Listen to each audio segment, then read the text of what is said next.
Plus Live begins at the top of the hour, 2 p.m. Central Time. Stick around for all the fun.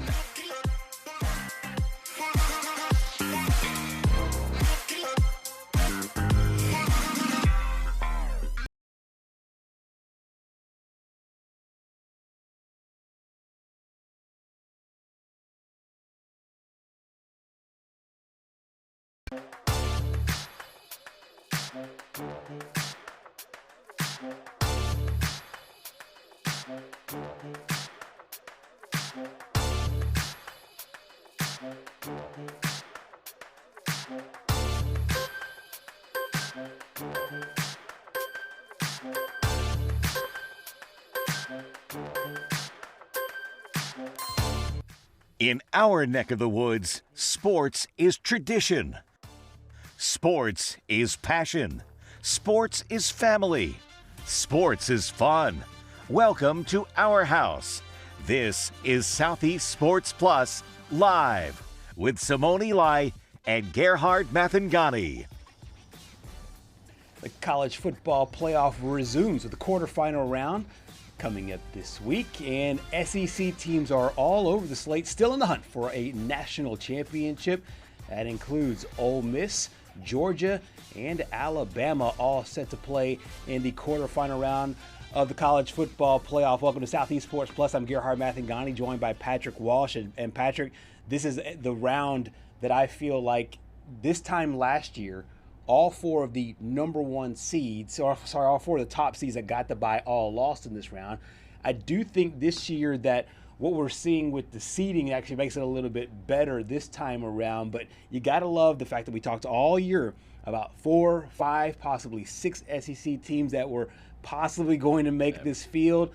Outside of Texas A&M, this has been so far pretty good for the league. Yeah, and I mean, you got outside of Texas A&M, as you mentioned, the most amount of teams that you could get into the next round. Correct.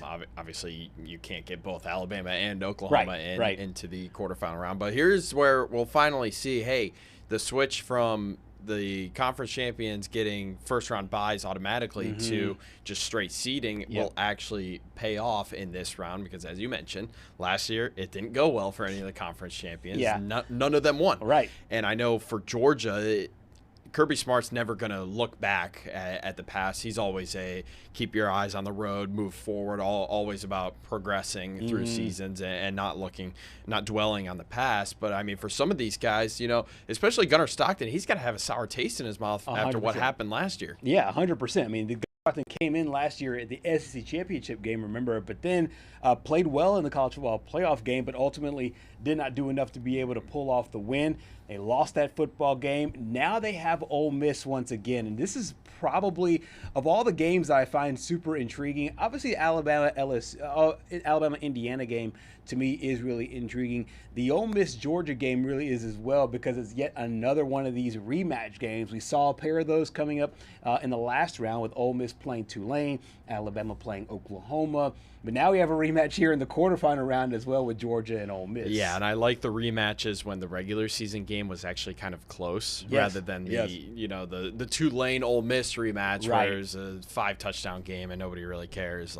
That's not the type of rematch we want. But what's not a rematch is the Rose Bowl. That's right. Indiana taking on Alabama, and this one's a little bit intriguing for me because when you look at that spread, and you told this to someone 5 years ago, they would have to bat their head around a little bit, kind of make sure that they're awake and maybe pinch yourself a little bit. But with Indiana being a full touchdown favorite against the Tide at the Rose Bowl in Pasadena, the same place that Nick Saban's career ended, there's some demons there for Alabama in that regard, and they're going to want to exercise them here. Yeah, and obviously 7 points, as you said, if you were to ask somebody about this, 5 years ago when Alabama was at the height of its run, you would never would have thought that Indiana, a basketball school, would be not only the number one overall team, but a touchdown favorite against Alabama. But shout out to my niece who got me on Stranger Things. It feels like the Upside Down. I haven't watched this. I haven't watched the season, so don't spoil it. Oh, I won't. So I won't spoil it because there's still obviously a lot more to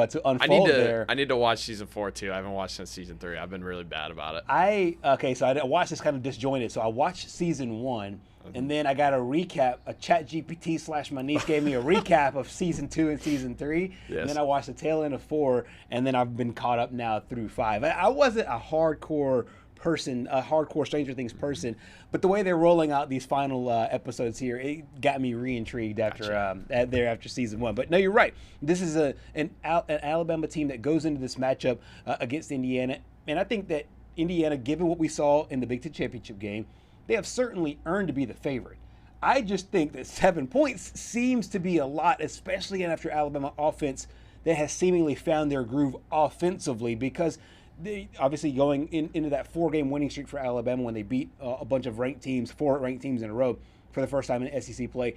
That team, I don't think, would necessarily be a 7-point underdog, but where they stand now after a couple of lackluster performances in the Iron Bowl, and then, of course, in the SEC championship game, it made it seem like the offense was stalling a bit. But this feels to me like a lot of points given what we saw in the first round as Alabama went on the road to Oklahoma and got the win. I mean, this just might be the SEC bias in me, but I think Oklahoma has a better defense than Indiana. I know Indiana ranks 3rd in FBS and points allowed per game, but you also got to look at the conference schedule they play in and just the teams that they play against. I mean, they're 3-0 in 1-score games. You allow 15 points to Iowa. Granted, Iowa doesn't have a great offense. They're known for their defense. You basically escape in State College because you were up big, and then you 100%. Let them come back, and then there was Fernando Mendoza's Heisman moment. And I guess the only true test that they've had, maybe you could say Oregon on the road. You only give up 20 points there.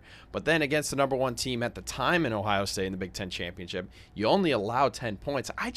I don't really know, because I've already told you how I feel about the Ohio State offense, and now with Ryan Day calling plays, that might be bad for them. I mean, who knows what's going to happen in the Miami game on Wednesday. I mean, it's still to be seen. I think the fact that that's a 9.5 point that's spread an interesting is a one little too. bit ridiculous as well. Not to mention that the over-under of that game is so low too that it feels like they're calling for, Vegas is calling for a blowout and a low-scoring game, which I find really interesting. So I'm just a little confused on it, because they're obviously taking into account that first-round game between Miami and Texas A&M and how low-scoring it is. Right. But it doesn't seem like they're taking into account Alabama's dominant, I guess I could say dominance over the Oklahoma defense. Right. Which I still think is one of the best in the country. Yes, for sure. And it's just, okay, maybe if Ty Simpson and the offense didn't have the game they had, and rather the defense kind of willed them to victory, kind of like what we saw late in the season, then I would be like, okay, 7 points, that sounds about right. But if we're going to do good old X Factors, shout out Des Bryant, X Factor, my X Factor has to be Ty Simpson. Because he is, and you could say this about pretty much any quarterback, but he is going to determine whether or not Alabama can win this game, in my opinion. Right, and you take a guy like Ty Simpson who has so many reps. First, mental reps, just because he was a backup for so long to so many great quarterbacks, and then he did it against some of the best defenses in the entire league. That includes Georgia. That includes Oklahoma, who they just picked up a win against in their last matchup. I do think that with this being a neutral site game, I think if this game was in Bloomington, not that Bloomington's, Death Valley, but I think that if this game was in Indiana, I would possibly understand this line a little bit more. And maybe closer to kickoff, because of Bama's pedigree, maybe this line shaves down a little bit. I just find it really hard to believe that after what we saw with Indiana playing Ohio State, and then what we saw with Alabama playing Oklahoma, and the fact that Indiana, there might be some rust there, I'm just really surprised at the Vegas So number. let me ask you this. Yeah. Does this line make sense to you? It doesn't. So you're going to bet on the Alabama side? I would bet Alabama. If I was forced to bet, I would bet Alabama. I'd probably do it a little sheepishly because we're not too far removed from that offense not looking very good. Yeah, I mean, but in my personal opinion, I think that the number to bet is going to be the over/under, because I do see a lot of points in this one. Yeah. I see a lot of points in this one, and I think the over/under, I think last I saw was 47. I just think that I think that with Mendoza, what they're able to do offensively, I think Alabama has a very aggressive defense, and they've been taking the ball away. But I just feel like this is not necessarily basketball on grass. It won't be what we saw with Oregon JMU, but it will be, in my opinion, a higher scoring game. Well, I just find it interesting because I almost feel like Alabama has a real shot of winning this game. And I know it sounds crazy to some people because Indiana coming in, number 1 seed, 13-0 this season, had a great win over Ohio State. But when I look at the Alabama defense and what they were able to do in the second half against Oklahoma, I mean, John Mateer at that point, you could say all you want about his thumb injury and everything. I think the long layoff helped him get a little bit healthier, and I think that's what we would expect if John Mateer were to come back next year.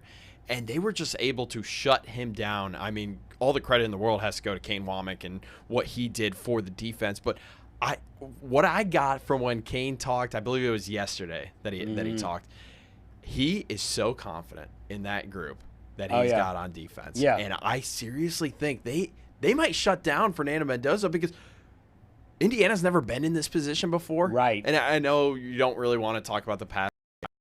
I was big on like never talk about past teams. I wasn't here, blah blah blah. But you have to wonder, is this hype gonna catch up to Fernando Mendoza at some point? Because he has not played a single snap of football since he won the Heisman, did all the photo shoot throughout New York City. Right. I mean, who knows what we're gonna expect? And honestly, I wouldn't be surprised if Kane Womack dialed up a few blitzes to start the game and potentially force a takeaway. I know, like say takeaway, not turnover. But it's just there's so much questioning that goes on right now before this game. Absolutely. We'll listen to Kirk Cignetti first on his 2 wide receivers, and then I have a defensive stat for you that I want to get your opinion on to see if this is can maybe factor into the Alabama offensive side. But first, let's listen to Coach Cignetti. Yeah, well, Surratt and Cooper have both been starters for 2 years.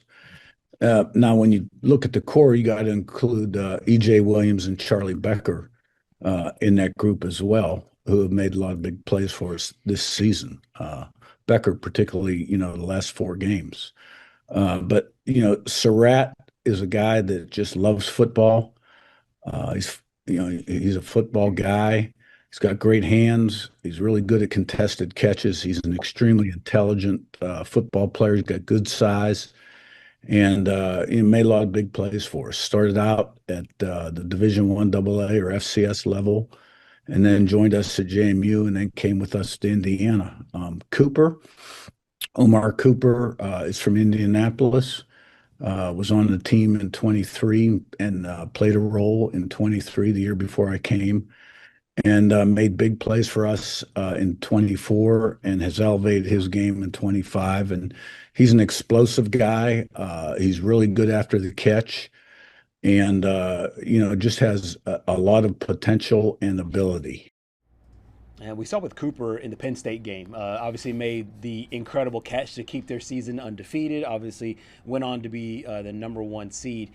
As we flip it over to Alabama, and you talked about Ty Simpson needing to play well and kind of being the X factor in this one with all the experience that he does have there at Alabama. He was sacked 4 times in their first round game. He was sacked 3 times in the SEC championship game against Georgia. Auburn also got to him 3 times in the Iron Bowl. That's 10 sacks in the last 3 games. Do you worry at all about the Alabama offensive line matching up against the Indiana defensive line? No, because I still am going to go back to my point of Oklahoma has the better D-line with our Mason Thomas and all of those guys up front. I mean, yes, he was sacked 4 times in that game, but look at the numbers. And I don't recall exactly when those sacks happened, but if I had to take a guess, most of them were in the first half. Yeah. And it just seemed like the offense as a whole came out in the second half looking a lot different and a lot better, and especially with the protection and stuff like that. So I just don't think you can't really name a guy on Indiana's in the front there that is better, in my opinion, than our Mason Thomas. And I mean, he was getting pressure all night on Ty Simpson. So I'm not really worried on that front.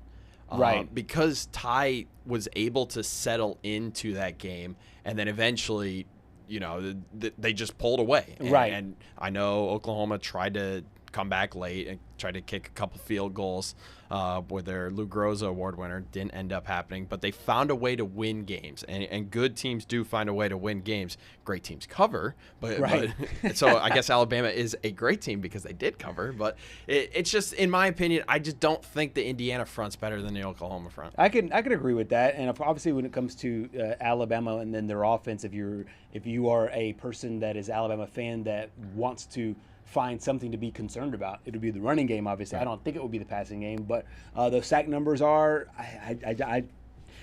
Indiana's defensive line is not what Texas Tech is. They are not even what Oklahoma was, as you mentioned with Mason Thomas. It is interesting though to see those little wrinkles though. Flipping it to the Alabama defense, this is the Alabama defense last week, as we saw early on, struggled a little bit, but then made all the plays late. I think it really started with the Xavier Brown interception, the pick six, that really helped spurn what we saw from Alabama late there in that contest.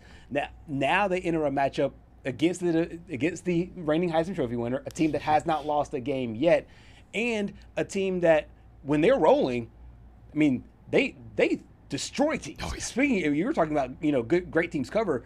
In the middle of the year, when Bama was going on that run, Indiana was going on an incredible run as well. The reason I see points happening in this one, but I could also see points being created by the defenses, if that makes a lot of sense. Yeah, I totally understand that, but I think I gave a X factor on offense, and that was Ty Simpson. I'm going to give another X factor on defense, and I've got to go with the same guy that I said a few weeks ago ahead of the Oklahoma matchup. Yeah. It's got to be Deontay Lawson. Deontay Lawson, yeah. Because I almost called it. I will say. I did almost call it because there was I believe it was the early forced fumble that got called back. Yeah. And I was like, man, I should have bet that. But I think he is the guy that can get the party started on defense, and I know Xavier Brown can as well with his pick sixes. So I mean, if you just want to win a game, I guess you just have Xavier Brown turn into Deron Bland over there at corner. But I think the biggest thing is you gotta get pressure in the face of Fernando Mendoza, because yes, he's the Heisman winner, and he does have a few Heisman moments while under duress. But at the same time, I think this secondary is good enough to be able to play the ball and not cause any pass interference penalties or anything. But you gotta shut down Fernando Mendoza. You gotta shut down Omar Cooper. Absolutely. Health has been a key issue for this Alabama team. Josh Cuevas was injured towards the year. You had J.C. Latham was also injured. Deontay Lawson, even though this year he's been healthy, he's had some injuries in his past before. Tim Keenan missed some of the beginning part of the season with injury as well. And Alabama defensive coordinator Kane Wommack talked a little bit about being able to get healthy this deep into the season. That's an awesome blessing, just for LT. It's awesome for us, for him. He obviously needs to have another good couple of days here, but is certainly on track. And to have him in this game, his experience, certainly his excitement of wanting to get back out on the field and go compete with his teammates. I mean, he's an ultimate competitor. He's done a really good job of staying in shape, which was one of the things that we wanted to make sure that if the opportunity was to come back, that he would be in great shape, and he looks great right now. So very excited for him, very excited for us. And when you have a difference maker like that off the edge, it certainly changes your defense. And whoever wins in the Rose Bowl will obviously face the winner of the Oregon-Texas Tech game. Another really interesting matchup that we'll dive into later. Yeah, it should be an interesting one. I find it a little bit surprising that Texas Tech is the underdog in that one by 2.5. Right. I don't know what's going on there. Yeah, their first date here in the 12-team playoff as they face last year's number 1 overall seed in the Oregon Ducks. Coming up next here on Southeast Sports Plus, Week 18 of the NFL has some great matchups that have major playoff implications. We'll dive into it next. Stay with us.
back here on Southeast Sports Plus. We'll dive a lot more into the college football playoff games a little bit later on, but let's go to the NFL now, because it is now week 18 of the NFL, final game in the regular season, and the NFL, they know how to draw up the drama, so to speak. They put a lot of course, the division games at the end of the season. Then you kind of have to cross your fingers and hope those division games actually mean something towards the end. In the NFC West, it means everything. This is easily the best division in the entire National Football League when you take a look at the top 3 teams, but it's Seattle and San Francisco, and a winner-take-all for the NFC West, and both teams coming in red hot. Yeah, and honestly, I mean, you could use the term red hot a little bit loosely when you're talking about the Seahawks, because it almost seems like they are kind of limping their way. They find ways to win, but it doesn't look pretty in the process. This past week's game against Carolina is definitely no exception. I mean, Sam Darnold, you almost have to wonder, like, it seems like what happened to him last year is starting to come up again when he was with the Vikings. It just seems like once the month of December hit, he started to revert back to the Jets Sam Darnold that everyone was like, all right, man, like why did we waste a draft pick on this guy? So, I mean, there's just, when you take a look at these last 3 games, and in my opinion, I think it goes back more than 3 games. In my honest opinion, it goes all the way back to that Rams game that he threw 4 picks in. Right. Where they threw 4 picks, obviously, and you mentioned some of the demons of the Minnesota Vikings days, and those probably are demons and shadows of what happened in New York with the Jets back in the day. This, to me, is a kind of a pivotal point for not only this quarterback, but also for this football team. I just feel like this football team is so good defensively that they could almost make up for some of the inefficiencies on offense. Yeah, and I mean, kind of like the same thing that we saw with the Vikings last year is what we're seeing with the Seahawks this year with Darnold. I mean, he doesn't play great, but they just randomly find ways to win games. And when you take a look at these last 3 games, we'll start with the Indianapolis game. All the hype on that one was around Phillip Rivers in his first game back in 4 years. But, I mean, he had a QBR of less than 40. In all 3 of these games, he had a QBR of less than 50. The OT win against LA, you could just chalk that up to, honestly, pure luck, the fact that Zach Charbonnet actually picked up the ball in the end zone. I mean, that was just one of the craziest wins I'd ever seen. And then again, the game at Carolina, touchdown and interception. I know it was raining. I know Bryce Young had like 50 passing yards, the lowest in his career. But still, it's just you just got to wonder, like, can you trust this guy in the playoffs? Right. I'm going back to last year, and you brought up a good point about that Minnesota season. Oh, boy. And obviously the team, they finished with 14 and 3 a year ago, or I thought it was 15-2. I think they both finished. Both them and the Lions finished 15-2. 15 but the Lions had the head-to-head. Right. And so as you look back to that season and towards the end, because I knew it was bad, but I didn't know how bad it was to see if it was just a narrative because it was Sam Darnold, or if it was really as bad as we thought. His last game obviously was not very good. 18 of 41, a couple of picks in that one. A couple of sacks there in that one, and ended up with no picks in that one. One pick the time before that. But I'll just go through the QBRs here for those last, or the quarterback ratings for those last 5 games of the regular season. 74, 112, 116, and then 55.5. So he steadily was getting worse as the season went on, especially towards the end of the year. I just now find it really interesting to see, what he's going to be able to do in this matchup, considering all the woes later on in his season from a year ago. And then in the playoff game, he was obviously didn't win the playoff game, but 77.6 wasn't that last year. The last game of the season against the Lions, isn't that when Kevin O'Connell said, "We'll see you in 2 weeks"? Yes. Yeah. Yes. And like, come on. Right. And they lost 31-9 in that game. And so I do think they go as he goes, but they have probably the ultimate safety net in Jackson Smith and Jigma, and they just talk about a fantasy pickup right there. Oh, no question. I think in my league he went 3rd or 4th round. Oh, really? I think in the maybe here. 3rd. Maybe 3rd. I have to go back and look at it, but our league here, obviously he wasn't the first receiver, and not even I don't think he was top 5 receivers taken, and he's even spoken to how this system really helps him in his skill set, but because he can run every route on the tree. you don't think of him in the same light that you think of Jamar Chase and Justin Jefferson. He's not that kind of guy, but he's so special as far as a playmaker is concerned. Well, and I also think that it's part of the success he's having is because the fact that DK went to Pittsburgh, and honestly, you could see how that worked out for both teams. DK currently suspended; he's going to be out for the last game against the Ravens. So who knows if he's going to play again this season? Because obviously Pittsburgh's got to win to make it in. And then JSN has just been such a revelation for this team. I honestly thought Cooper Kupp might have been that wide receiver one coming up from LA, but I mean JSN.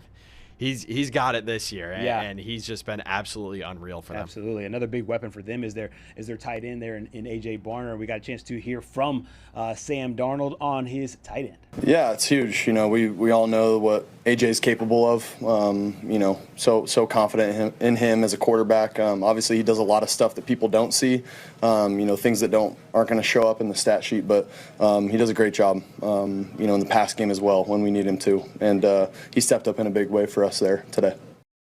On the other side of the field is the San Francisco 49ers, and this team continues to be a revelation to me because no matter what, it just feels like they find that next guy to be able to plug in. This is a really banged-up football team, though. I really think, and I know this would never happen because you want to give out Coach of the Year awards to, like, different coaches every year, but I seriously think Kyle Shanahan's got to be the best coach in the NFL. No question. The fact that he's able to do this year in and year out to 2022, I think he has a system that is so quarterback friendly that it just makes me it blows my mind the fact that Trey Lance didn't end up working out. Now I know he had the big injury that basically ended his season back in 2022. But Jimmy Garoppolo thrived under his system. Nobody thought Brock Purdy was going to be anything after being Mr. Irrelevant. Right. And now I think if he didn't get hurt this year, he should be an MVP talks, especially after that game against the Bears on Sunday. What did he have? Five total touchdowns? 5 touchdowns. Goodness, man. Yeah. He's been unbelievable. And then you mentioned Mac Jones. I mean, even guys like C.J. Beathard have looked decent here in this offense. This is, to me, a complete revelation about it shows you the level of good coaching. If you have good coaching, especially a guy that can lead you from the quarterback position, I think that you're safe. And we're seeing that elsewhere too. We're seeing it with Ben Johnson in the Chicago Bears. We've seen it for a really long time with Andy Reid and Patrick Mahomes, obviously. But to me, like, I'm with you. I think that hands down he's the coach of the year. And it's without Nick Bosa. It's without Fred Warner. It's without George Kittle. And who in the world knows where Brandon Ayuk He's has been been? A ghost. You know, I know he had the knee injury, the torn ACL coming back from it, and he posted that, which I think is so funny when he posted him going 100 miles an hour past Levi Stadium. Yeah. Like, what are we doing, man? Like, the trolling is getting out of hand. It certainly is. That defense has been outstanding there as well. Kyle Shanahan talked about defensive coordinator Robert Saleh. We talk. Sal's also trying to do his job. You know, I mean, he's trying to get them in the right call. They got a good offense. They run the ball well. They throw the ball well. Their quarterback is really good at keeping the chains going with his legs, which he did on a number of third downs. We had some opportunities to get off on third down that we hurt ourselves on. So we were trying to clean up those mistakes and didn't do it well throughout the whole game, but we finished it right at the end. Winner take all there in the NFC West. Should be a lot of fun with the Seahawks and Niners. We'll talk a lot more NFL later in our show. Coming up next, we head over to Austin, Texas, and catch up with our good buddy Roger Wallace. Stay with us.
Welcome back to Southeast Sports Plus. We continue our coverage of not only the college football playoff, but also bowl season with our good friend Roger Wallace. He's normally there in Austin, but now he's got a great view. He's over there in Orlando checking out the digs as the Hook'em Horns face Michigan Wolverines there. You like that? Yeah, that is awesome. That is an awesome background. That's Tiffany Gold. No, it's not.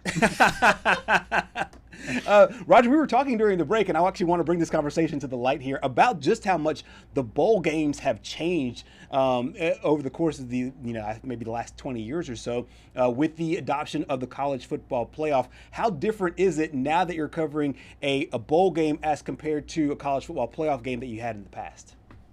Yeah, pretty different. And, I think about, days gone by where you'd be at a bowl site for a week with the team and kind of tracking their every move. And then, slowly it's been pared down a little bit. But yeah, the last 2 years, Tech's been in the playoff, and it's been more like a road game. It'd be a couple of days. There'd be a media day, a coach's press conference. You play the game. Here, they've been here since Friday. We haven't, but they've been here since Friday. So that's kind of going back to the old school where they have a bunch of events. And, I think they're kind of tired of hanging out in this hotel a lot too. So they're ready to play the game. It's changed a lot. And the goal is to not have that bowl experience. The goal is to go to the playoff where you hope that this isn't the end of the road.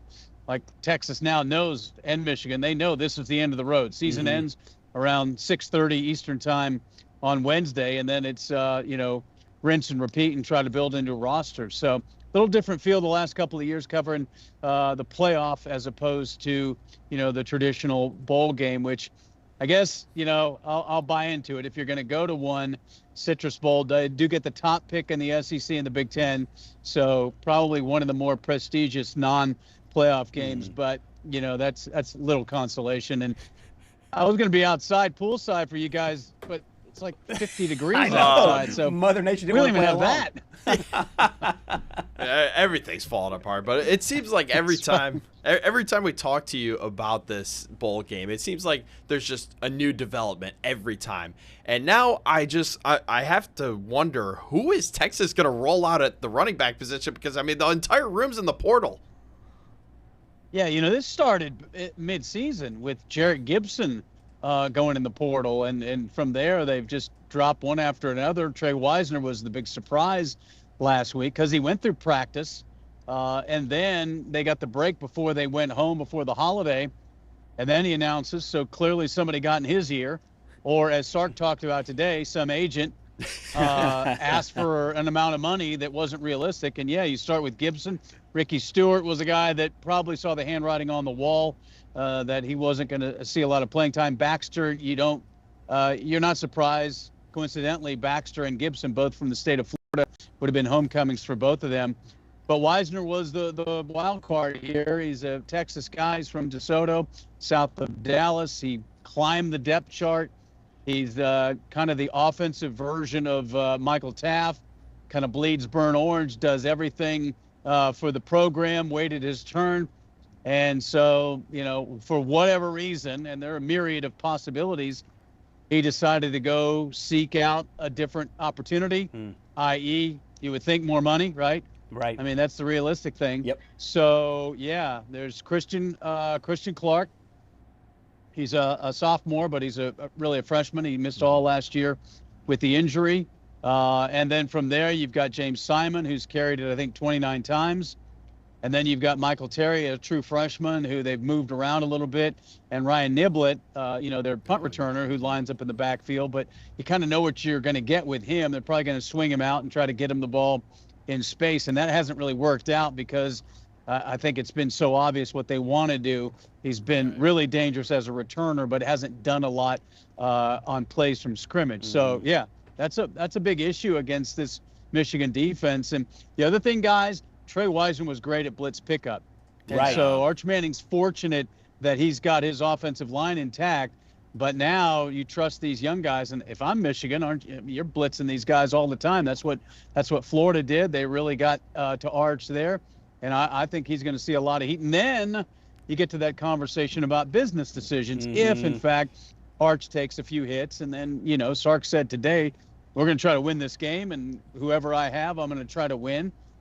but he understands what the future is. So Yeah. we'll see a lot of games within the game on Wednesday. No question about it. And you have to think both, in the factor of those 60 minutes there at the Citrus Bowl, but then also for what the next 6 months, 8 months, and the next 12 months obviously look like there with the football program. Flipping to the other side of the ball, on defense, this was a defense that was so heralded coming in. I think there was maybe 5 or 6 guys that were all SEC preseason guys, a couple of guys that were All-Americans, including a guy you mentioned earlier there, Michael Taft.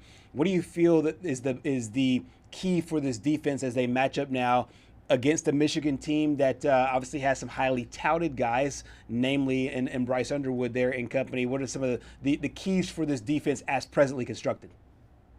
I think the front four is okay. You got Colin Simmons, one of the best edge guys in the country. You've got all your interior guys that they rotated in and out. You're going to lose an Ethan Burke, so they're going to bring in a new edge there, probably Lance Jackson, a guy that had a lot of bright spots during the year. But on the back end, guys, you're going to have a linebacking core with Anthony Smith and others, including a starting middle linebacker, Bo Barnes, who hasn't played.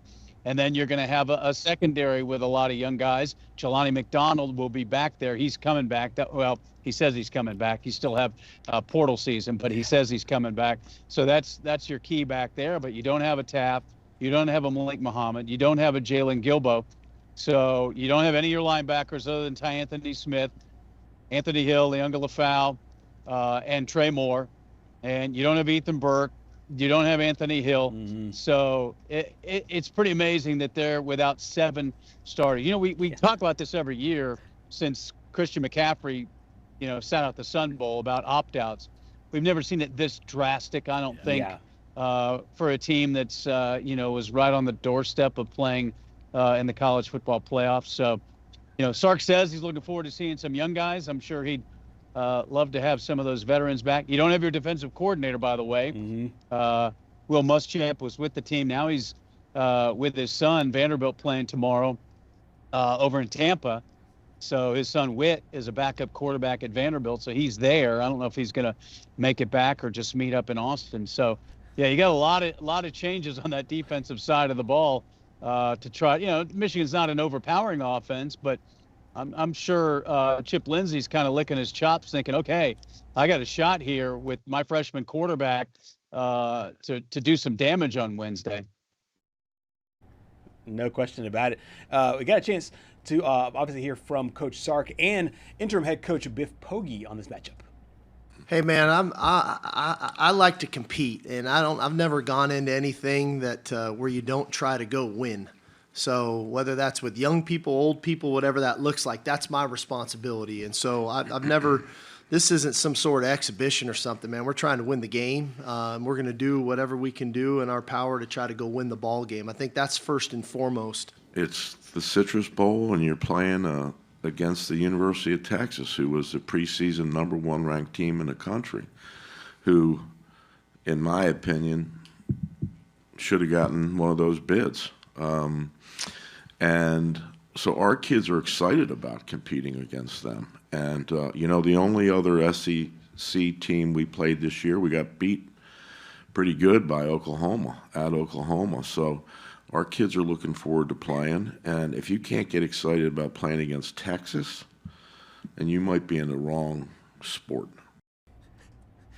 Roger, when you were talking about the opt-outs and obviously being very thin on the defensive side, what have you seen from the team as a whole in practice leading up to the bowl game? Well, I was out there yesterday, and, first of all, it was their last practice. Today's just a light walkthrough, so I'm sure that put a little pep in their step because they've been going at it for a month now. But I think, and we see it with all the bowl games, we kind of talk about, are they exhibitions? What do they mean? And then they'll play hard, and I think, the storyline will kind of develop. But I'm sure these guys are fired up. They're going to get their chance against the University of Michigan in a prime bowl slot. I mean, it's so weird, right? Right. These guys that are, I keep saying a Bo Barnes, who we didn't say his name once all season, and all of a sudden he's going to be a middle linebacker at the University of Texas against Michigan in a New Year's Eve Day bowl on national TV. So I'm sure they're fired up. I'm sure Arch is fired up to get one more go and then get to the off season. So I think all that is true.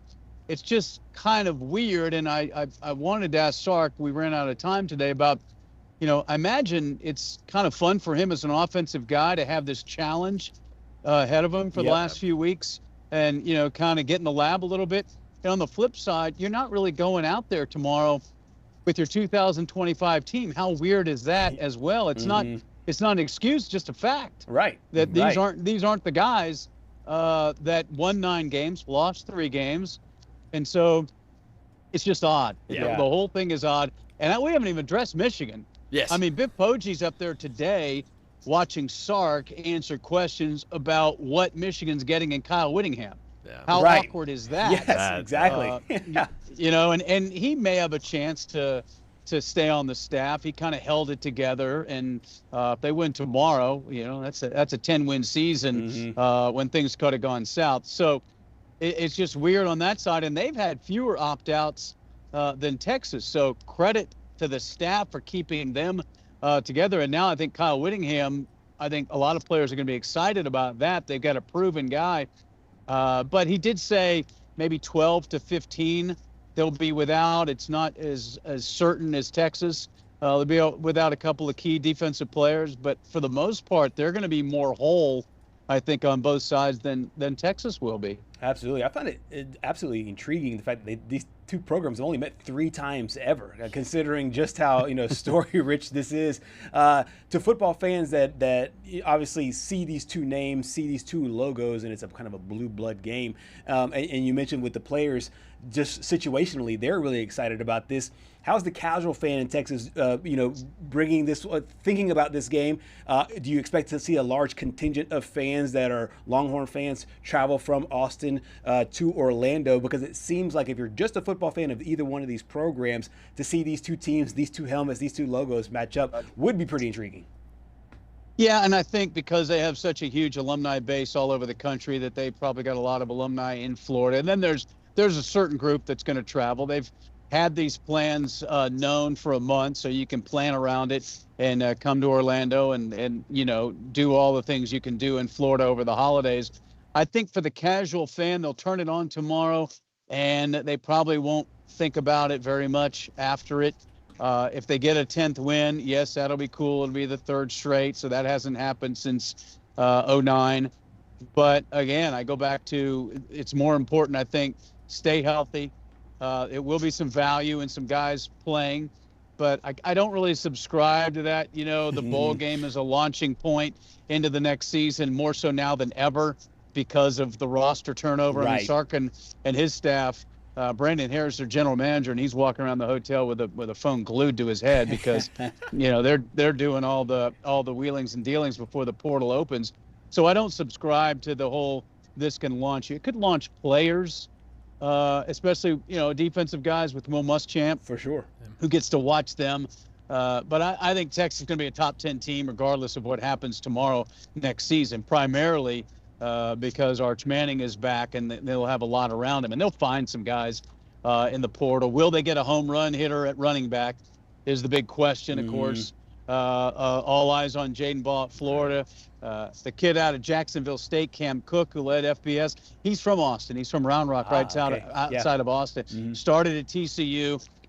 Does that translate, what he did at Jacksonville State to the SEC? We don't know about that, but they're going to go for some home runs. They'll get some because it's a money game, right? And they're going to have some money freed up. So I think tomorrow's going to be interesting for about 3.5 hours. And then I think most realistic, how about that? Yeah. Realistic Longhorn fan that maybe doesn't go to the fanatic part of fan will wash it away and say, okay, let's see what you do in the portal. Probably not going to do much more on the February signing day.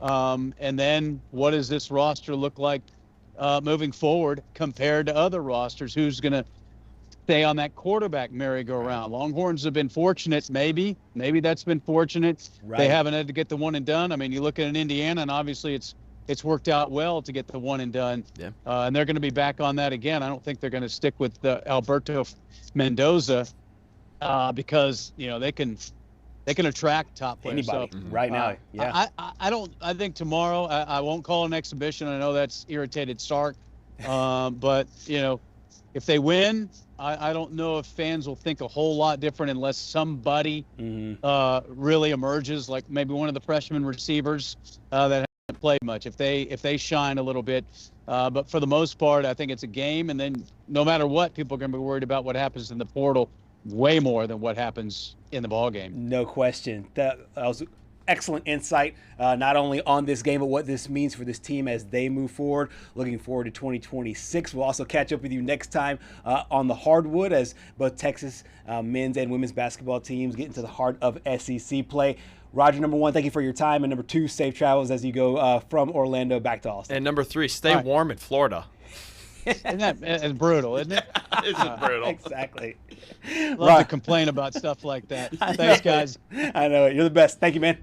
Roger Wallace joining us from Orlando, Florida. It was a really fun time there. I think if you are a Texas Longhorn fan, I think he illustrated it perfectly. Not necessarily a springboard, but you can get some glimpses into what happens in 2026. Yeah, and I think you can also see what the needs are. And I think he brought up a great point about maybe if you do get that home run hitter in Jaden Baugh, I know there's some rumblings about it, potential tampering, but I mean, everyone tampers, so we don't even need to throw the word tampering around anymore. Yeah, It's just part of the game. It's just part of the game, just like how former NBA draft players can come back to right. Like, what are we doing? You're getting used.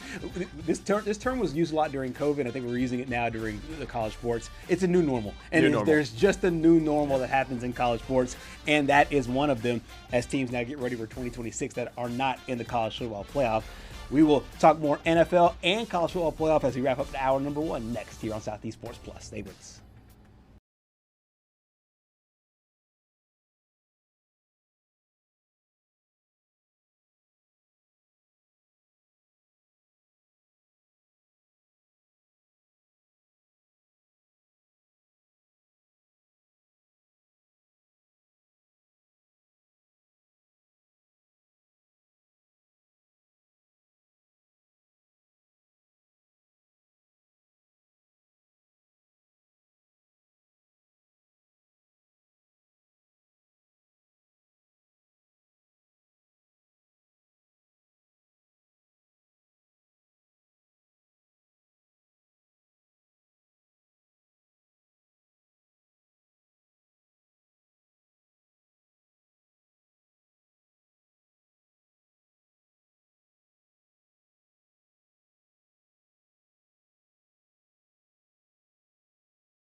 Back here on Southeast Sports Plus, a couple of weeks ago, the big talk was all about the Indianapolis Colts quarterback position.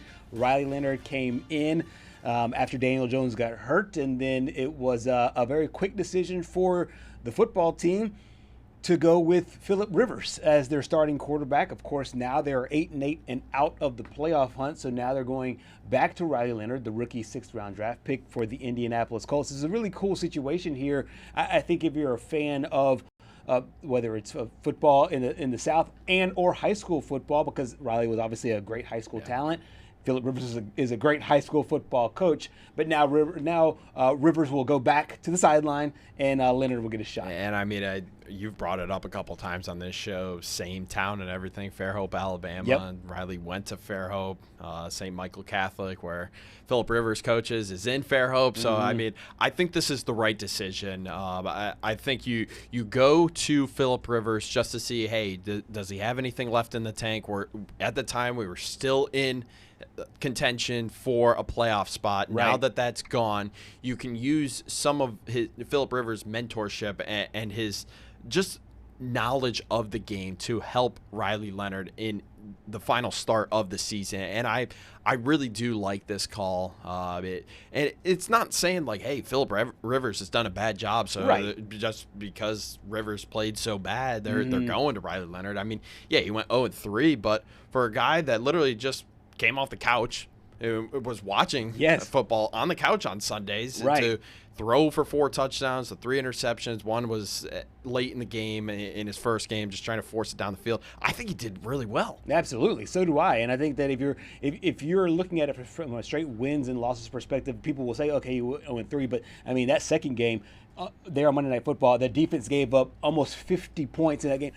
There was no chance for him to win that football game. Defense let him down in 2 games. The only time it didn't was this past week. That's exactly right. That's exactly right. And obviously this past week was against a very good Jacksonville Jaguars team that will, I think, in my opinion, make some noise there in the playoffs. I find this to be a kind of a cool soft launch for Riley Leonard. He got a little bit of time whenever Daniel Jones got hurt, but then he tweaked his leg. So he's, number one, got a chance to get healthy. And then 2, watch a guy that he was his mentor in Philip Rivers go out and do his job, find out the way to work day to day, and then be able to go out. I do think that if Riley, it is one game. I understand it's one game. It's 60 minutes. I do think if Riley looks good in this game, there'll be a decision there for the Colts to find out what they think about this team moving forward. I know Daniel Jones, I think that most people would think, okay, they got up to a 7-1 start. They looked really good under Dan Jones.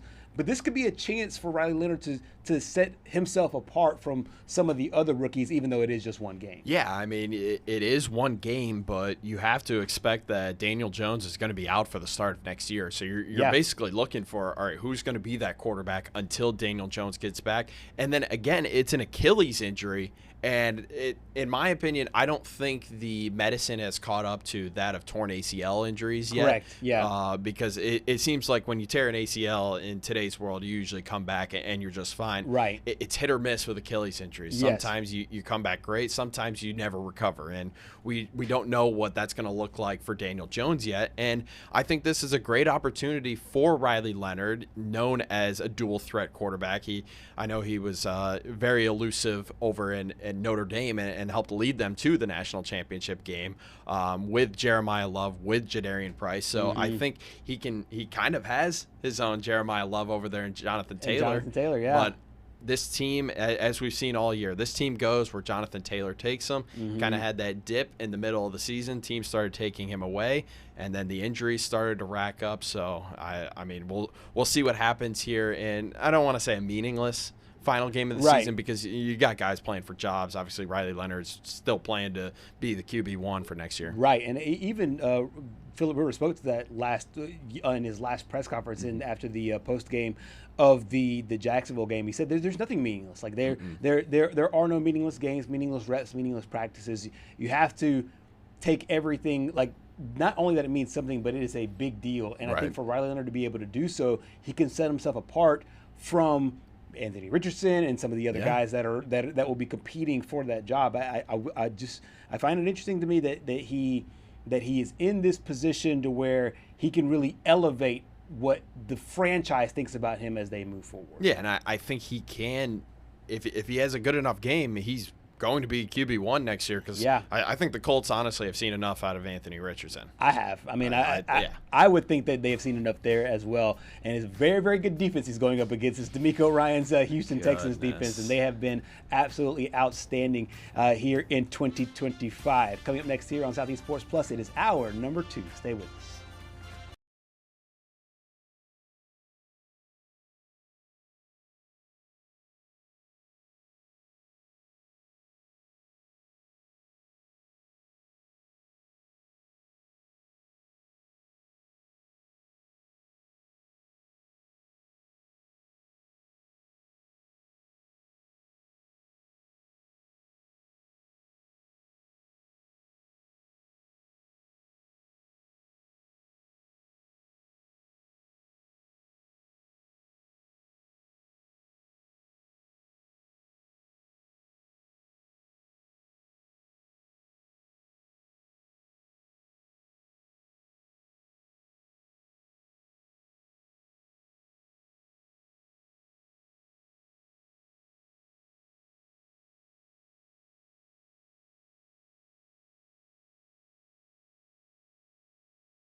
In our neck of the woods, sports is tradition.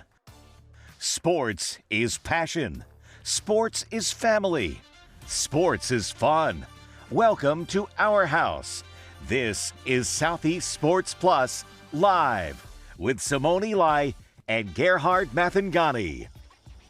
We continue our look with the upcoming college football playoff games. Broke down Alabama and Indiana earlier. The other game featuring a pair of teams out of the SEC. It's a rematch between Ole Miss and Georgia. These teams will look a little bit different than they did in their previous matchup. Most notably for Ole Miss, there's a new head coach on the sidelines as Pete Golding takes over for Lane Kiffin. Welcome to Southeast Sports Plus. I'm Gerhard Mathangani, joined by Patrick Walsh.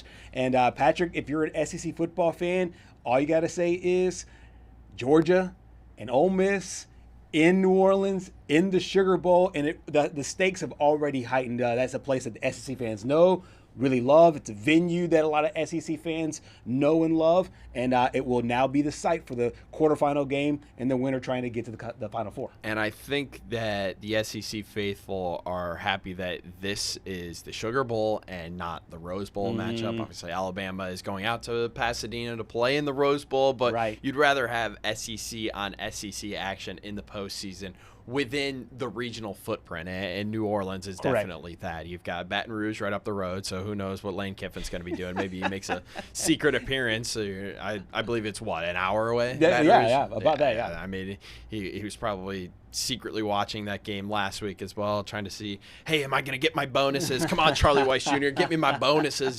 Pete Golden, get me my bonuses, even though you didn't want to come to Baton Rouge with me. But before we get back to this game, I saw that Lane Kiffin's staff is finalized, and it's just Ole Miss, Ole Miss, Ole Miss, Ole Miss, Ole Miss, Kentucky, Ole Miss, right. Ole Miss, retained. Like, oh my goodness, man. It is interesting as now Ole Miss plays in its second game without Lane Kiffin.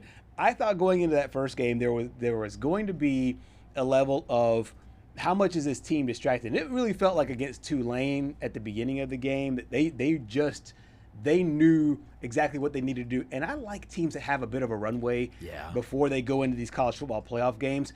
Last year, we talked about it earlier in the show. Last year, it was a situation where all four teams that had the first round bye all lost. And you had to think about rest versus rust and teams that are going in with that win.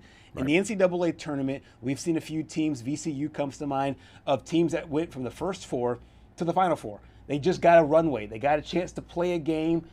It was in Dayton, obviously, and then they go out to play their first round game, and they can just go on and make a run.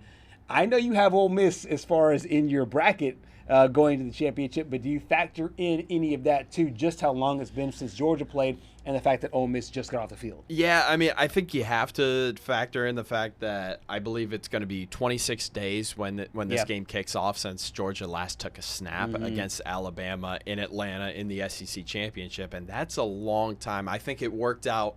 Well, at the time, I thought it was going to work out in Oklahoma's favor because obviously you had John Mateer banged up. Maybe it might have worked out in Alabama's favor. You get a couple of those guys healthy. You get some time to spend with your offense, trying to tweak some things here and there. But I do go back to, I still think Ole Miss is going to win this game, but it's hard to forget about that first matchup. And I know Trinidad Chambliss literally just said this a few hours ago, and he said, hey, we were the better team in the first game. And I mean, you can't deny that. Right. Ole Miss should have won that game, Yes. but they allowed 17 fourth-quarter points to Georgia. Georgia stormed back, avoided what would have been their second loss at home this season. I don't remember the last time they lost 2 games at home in a single season. You'd have to go back almost a decade for that. But, I think part of that has to play in for these Ole Miss players because they're like, hey, we should have beaten these guys. And I think the confidence has to be there. Like, hey, we can, in fact, beat these guys. Just got to play a full 60 minutes. Right, exactly. And Ole Miss scored 14 points in the third quarter, but as you mentioned, outscored 17-0 in the fourth quarter when it really matters. You mentioned Trinidad Chambliss going into this game. You also have Gunnar Stockton, a guy that has kind of been there and done that as far as big games go.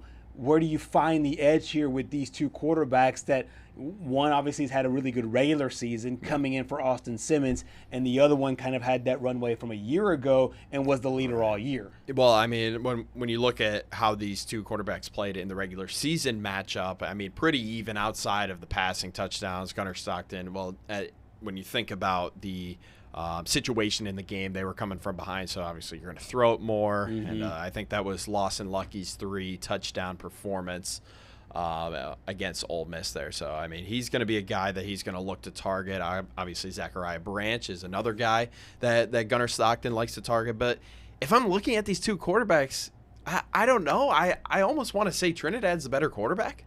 Like, is that crazy to say? No, it's not crazy to say at all. I don't think it's crazy to say at all. And I think that you mentioned this. Had he played a full season, given his production, he's a Heisman winner. Exactly. He's right there, right there in the hunt for it. I don't know if Fernando still wins it or not, but he's definitely, I think, stealing some first place votes from Diego Pavia. And definitely stealing some first place votes away from Julian Sayin as well. So in my opinion, I'm right there with you that his production level, because he started the season as a backup, he started kind of behind the 8 ball. The thing about Gunnar Stockton is that his game is not very sexy. He doesn't really blow you away. But when I saw him have to go throw for throw with Joey Aguilar in Tennessee, he was able to do so. When he had to kind of win a gritty kind of performance against Alabama, I know the special teams really helped out and the defense really helped out there as well. He's able to do that too. I've been really enthralled by what Trinidad Chambliss has been able to do now with 2 different head coaches, 2 different systems, a lot of noise, a lot of hype. But he still seems to be the guy that is the calm, steady ship. Yeah, and I think when you compare these two offenses, I think the edge has to go to Ole Miss. I just think they're more explosive when it comes to explosive plays. And we talk about that all the time. We talked about earlier in the year, Georgia just could not generate these explosive plays. Kirby referenced it as a boxing match. They'll give you these quick little jabs before they go for the knockout punch in the fourth quarter. But when you flip it to the defensive side, that's when it hasn't been the defense that we've known and become accustomed to under Kirby Smart at Georgia. But it's still a better defense than Ole Miss's defense. And I think if we're going to do X factors for everything, it's got to be Nate Frazier on Georgia for me, because when you stack up these two, the run offense for Georgia and the Ole Miss run defense, Georgia ranked 3rd in the SEC with 186.6 yards per game. And look at that Ole Miss run defense. It's hard to ignore that. Yeah, certainly. And you know that Kirby Smart wants to be able to run the football. We'll hear from Kirby in a moment. But I think with Ole Miss's run defense, you see a glaring hole. If you're Georgia, you find out, hey, there might be one way to win this game, and that's just, hey, let's keep Trinidad Chambliss on the sideline. Yes. And the best way to do that is to run the ball effectively. And if you're Ole Miss, can you get off the field on 3rd down? Can you create, second and long situations, 3rd and long situations to where they have to put the ball in the air and not run the football? And keep in mind, Gunnar Stockton, while he's not Cam Newton, he is a good runner as well, and he can run the football. He's deadly in the red zone there as well, so he can factor in. I agree with your point about Nate Frazier being the X factor of this game. But they can get their running in a lot of different ways in this matchup. Got a chance to hear from Pete Golding, the Ole Miss now head coach, permanent head coach, on his quarterback at Trinidad Chambliss and all the hype that he's getting throughout the course of the season and now in the playoff. I think it's awesome when you have a team that's, created this for themselves. And I think that's the beautiful thing about Oxford is such a small town that, Ole Miss is the NFL team. And so any individual that has success becomes, pretty big, pretty quick, And so the best thing about that to me for this team has been, like, he doesn't let it get to him. So he can have fun and they laugh about it, right? But he's the same dude the next morning, regardless whether he throws for 5 touchdowns or not. He's going to walk in, he's going to go to work and all that. But I think we do have a unique group that can separate when to have fun and when not to have fun. And I think that's really important. I think they engage with our fans really well. They know that's a part of college football now. A lot of our alumni and our fans support, right, and pay for some of these guys through the collective. So they get it. They understand their role with it. But I think it's been really unique for his story, not coming into it, not highlighted as the guy coming into the season like most of them are, to pop up and have the year he's having. And he understands he's having the year he's having because a lot of other people around him, all right, and those guys in front of him that are doing an unbelievable job, and how talented we are on the perimeter. And it's one thing in this offense to be talented on the perimeter, but if you don't have a running back, it's really not going to matter because you become one-dimensional. So he understands how important Lacey is a part of that success. So I think he does a really good job sharing the success with those guys, and they understand when that flag goes up, it's all 11. It ain't just Trinidad. But he does a really good job with it. Flipping over to the Georgia side, what I find interesting about this team compared to last year. Last year, there was still a lot of question marks around Gunnar Stockton. This year, those questions have been answered. They're now on a 9-game winning streak. They lost to Alabama, of course, in the first half. Bama had control of that one. And now, after that game, they've won in a lot of different ways. They destroyed Texas, played a high-scoring game against Mississippi State. The defense and special teams really stuck out against Alabama.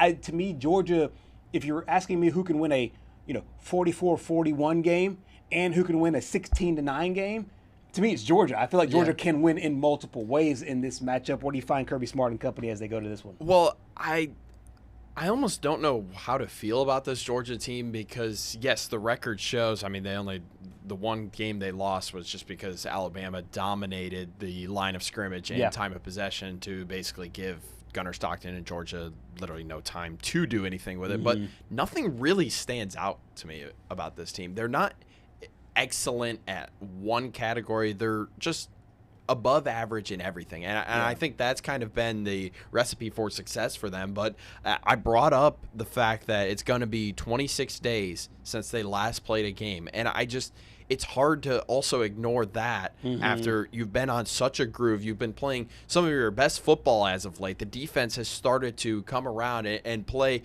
almost to that elite level that we're used to seeing Georgia defenses be at. But it's still, you just don't know what you're going to expect after not playing a football game, not tackling guys, not taking hits for 26 days now. Right. And you mentioned it when it came to the Alabama-Oklahoma game. I think rest is kind of situational. If your team is already healthy, then you want to go out there. You want to keep playing. If your team is now banged up, which we saw with Alabama, getting guys like Josh Cuevas back and some of the others guys back for the Oklahoma game, and then for Oklahoma, getting John Mateer rested up, getting R. Mason Thomas back, it was really helpful. I wonder how much this rest versus rust really hurts Georgia because this was a young team, reeling, for the most part, pretty healthy, feeling really good about themselves. I do wonder, how much this long layoff really helps and or hurts them. But if there is, in my opinion, one guy that I do trust out of all these coaches that are in this final 8, obviously you have Ryan Day, you have Kalen DeBoer. DeBoer's coached his team to a national championship game. Ryan Day just won the national championship. Pete Golding now in his second college football playoff game. Dan Lanning obviously lost last year, coming back. If there's one guy that I could feel can pull the levers in the right direction with where his team needs to be, it's Kirby Smart. And he's done it before. He's seen the greatest of all time do it in Nick Saban, and then he's done it himself with 2 national championships to his name. So I do think that the rest versus rust gets a little mitigated because I do believe in their head ball coach coming into that one. Yeah, and when I look at last year's matchup against Notre Dame in the Sugar Bowl, it was just one of those recipes for disaster almost. You're navigating the injury to Carson Beck. You throw in Gunnar Stockton, who really didn't have any experience at the time at all, in a situation where I didn't even think he played that bad against Notre Dame. Just Notre Dame was just the better team. But, this is the same location, the same bowl game. It's in New Orleans. But I almost feel like that's kind of in Ole Miss's favor because Oxford's a lot closer than Athens is. But at the same time, I mean, Georgia fans, they're like Cowboy fans. They're like all those big name brands where they just travel so well. So it's just, I don't know how I feel about this game being in New Orleans rather than maybe like Miami or any of the other bowl sites. Right. Going away from town, whether it's at Indianapolis or at the Rose Bowl or whatever. I mean, you almost have to. I know I talked a little bit about, some things being in your head. You want to stay focused on what's ahead, but you almost have to think about what happened last year, and those thoughts start to creep in your head. Like, hey, we lost here last year. We don't want to do that again. And then you start squeezing a little bit. You hold the football a little bit tighter, and you almost want to you try to aim your throws rather than just playing loose. And it's just, I think Ole Miss in this game has absolutely nothing to lose, and Georgia has absolutely everything to lose. I do think that a win or loss for Ole Miss, they consider this a phenomenal season and great starting point for going into next year. I think for Georgia, the expectation is to win, get past this game that they could not do last year. But as you mentioned, there's a lot of demons to fight. One of them is right between the ears about not necessarily letting the moment get too big, staying present. That's exactly what we heard from head coach Kirby Smart. Yeah, we don't really talk much about last year. I mean, we didn't talk about last year's games that we played other teams on the schedule. It's never really about last year for us. It's way more about living in the moment. How do we prepare for the moment? There's nothing about last year's game that's going to help us in this game. There's nothing about our last game against Ole Miss that's going to help us in this game. It's really about what can we do for the next 48 hours to prepare better to be ready to play a big game. Before we get out of here, and also want to mention one interesting point about you in this game. What are the keys in your opinion? We'll have our official predictions a little bit later in the show. What are your keys to this one? I think it's going to be the run game for both sides. We talked about Nate Frazier, and he needs to have a big game against a run defense that isn't a strong suit, which is kind of it rings the alarm a little bit for Pete Golding, being the former defensive coordinator, now turned full-time head coach. That's something that you got to keep an eye on. But at the same time, Kewan Lacey is going to be such a major factor for Ole Miss in this game. When you look at that SEC championship, Alabama could not run the ball at all. I believe they had -7 rush yards in that game. Yes, something -7, -9, one of those two. So I mean, when you become so one-dimensional, you can dial up that pass rush. And I think with Kewan Lacey in the mix, it adds not only Kewan Lacey, but the fact that Trinidad Chambliss can also run basically whenever he wants it. I think he had 2 rushing touchdowns in that opening round win over Tulane. So I think it's going to be what run offense, which rusher runs for more yards at that point. I mean, it's just because both of these passing games are pretty good. I think Ole Miss has the edge on the passing game. They have a few more weapons on the outside, and Trinidad Chambliss has that underdog mentality, because I go back to it's like that Tom Brady down 28-3 on the sidelines. Right.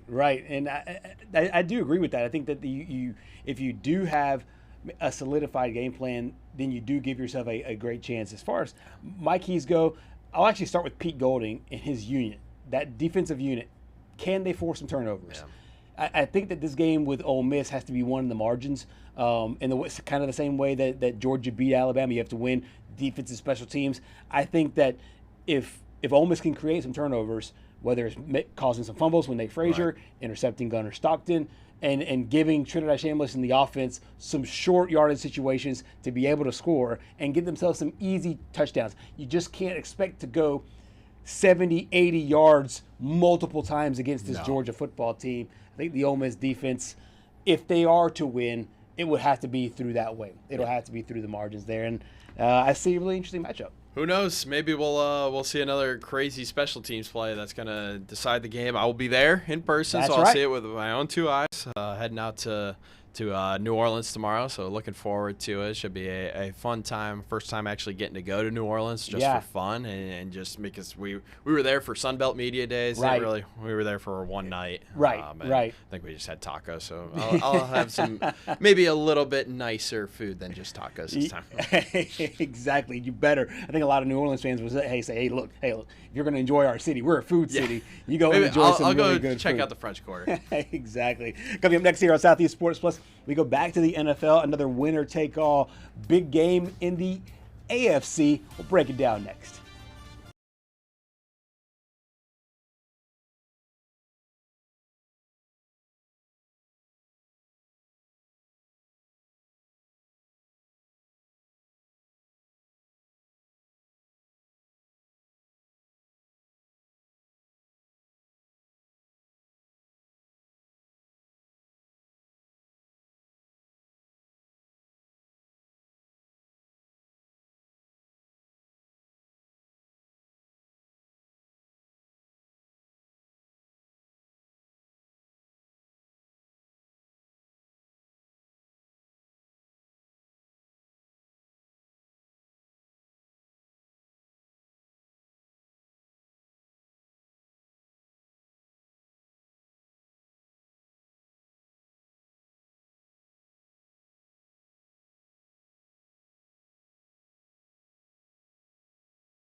Back here on Southeast Sports Plus, an exciting Week 18 in the NFL is ahead.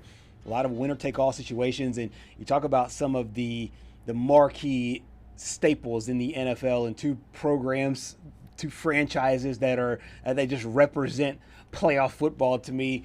They reside in the AFC North, where we have something really interesting brewing here because of some issues that happened in Week 17. It kind of creates a really interesting scenario for Week 18.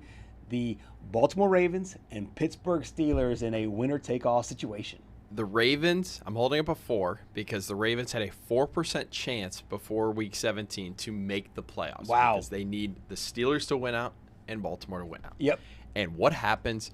Derrick Henry, who would have thought that if you feed Derrick Henry, you're going to win a game? And I think, John Harbaugh heard the noise from a few weeks ago about, wow, why did you not give the ball to Derrick Henry in the second half at all? 4 rushing touchdowns, 200-plus rushing yards in the win. I mean, this dude just he's timeless. He's so good. Yeah. And he's just one of those guys that if Baltimore gets another shot in the playoffs, if they win this weekend against Pittsburgh, I honestly think they have the better future than Pittsburgh does and the better possibility of the two to actually win a few games. Yeah, with no Lamar Jackson in the game, it was all put on Derrick Henry, and you mentioned it being timeless. He is at an age where most running backs start to fade. Yeah. Not for any other reason, but just, that much wear and tear on your body, being hit by professional defensive players, especially in that division. I know he hasn't played in that division his entire career, but over the last 2 years, he has had, I think, the highest, as far as carries go, almost the highest usage rate of any running back over the last 2 years. And for him to be able to go out and do that, the former Alabama running back, it seems like there are times when he runs the football, if you were to just take away the jersey and just take away the helmet and the field that they're playing on, it looks like 22-year-old, 23-year-old that was playing there in Tuscaloosa. at Alabama. I think he said the last time he had 36 carries wasn't even in college. Goodness. The last time it was like back in high school. Yeah, I mean, that doesn't really surprise me at all. And I know one of the things that has kind of hampered his performance a little bit this year are the fumble problems. He had the crucial fumble against Buffalo in the game to open up the year that led to the major comeback. But as you mentioned, 36 carries, 216 rush yards, 4 touchdowns, and I put there at the bottom because it's starting to get to that time of year. Yeah, almost 46 fantasy points. So if you went up against him this week, I'm sorry. I gladly eliminated the team that had him in my league the week before. Yeah. So get him on out of here. You can put up 46 points all you want in the third place game, just don't do it in the championship game. Right. Just absolutely unreal performance. Yeah, he absolutely wrecked some fantasy leagues. Or if you had him, congratulations, because you got a nice run out of him, both literally and figuratively. Is this something that in your mind is sustainable? Can they rely, maybe not 36 carries, but can they rely on Derrick Henry being the guy, or do you have to see something from Lamar Jackson if he were to get back on the field? Yeah, and I mean, there's a lot to be made of Lamar Jackson's future. If he doesn't play in this game, is he done with Baltimore? Mm-hmm. Like, I know there's been some rumblings about potential growing frustration within the Baltimore organization. It seems like he is trying to do absolutely everything to carry this team into the playoffs. Right. They had the run to the AFC Championship game a few years ago, but ultimately were eliminated by the Chiefs. So, I mean, who knows what his future is going to look like. But if you're going to beat this Steelers team, you got to be able to rely on Derrick Henry and then hit Zay Flowers whenever you need to. Yeah, absolutely. Derrick Henry talked after that 200-plus yard performance and 4 touchdowns to keep his team alive for the playoffs. Tonight was just really fun. Just like Coach said, I did the prayer before the game, and I just talked about guys just playing free and trusting and believing in each other. Now, we've been through a lot this season. I mean, there's no shying away from that. We know what we need to do to be able to still give ourselves a chance. And that's just playing for each other and understanding that, the Lord's going to be there with us regardless. And he's been there with us this whole time. So, hats off to guys just blocking, O-line, like Coach Harvey said, tight ends, receivers, fullbacks. It's the unselfishness of them, sacrificing, their bodies, for us to have success in the run game and dominate the line of scrimmage and dictate the game the way we want to. So the Ravens had their prayers answered, so to speak, because the Steelers lost to the Cleveland Browns in a game that is still head-scratching to me. I could see if Shedeur Sanders just went off for 300 yards, 5 touchdowns, and they just weren't able to keep up. They lost 13-6, and this is a team that feels like with a Hall of Fame quarterback and with Hall of Fame playmakers all around, this feels like a team that is limping into this Week 18 game while the Ravens are surging. What did I tell you yesterday? There's just some mischievous energy around this game. You gotta bet the script, so to speak. I had my nice win. I should have included this game because I probably would have won a lot more money. I won $190. I probably would have won probably north of $1,000 had I thrown a Browns money line in there. But all eyes were on Myles Garrett and if he's going to break the sack record. That's right. And he still hasn't. And honestly, that might be tainted at this point because it's the extra game and everyone wants to bring up the extra game with these new records and stuff. But no, the Steelers were an embarrassment last week. I think it just goes to show that Aaron Rodgers, your time might be up here. But let me pose this scenario. Mm-hmm. If the Steelers lose, is Tomlin out? I think that you could start to make that argument because I know that everybody's argument for Mike Tomlin has always been the fact that he's never had a losing season.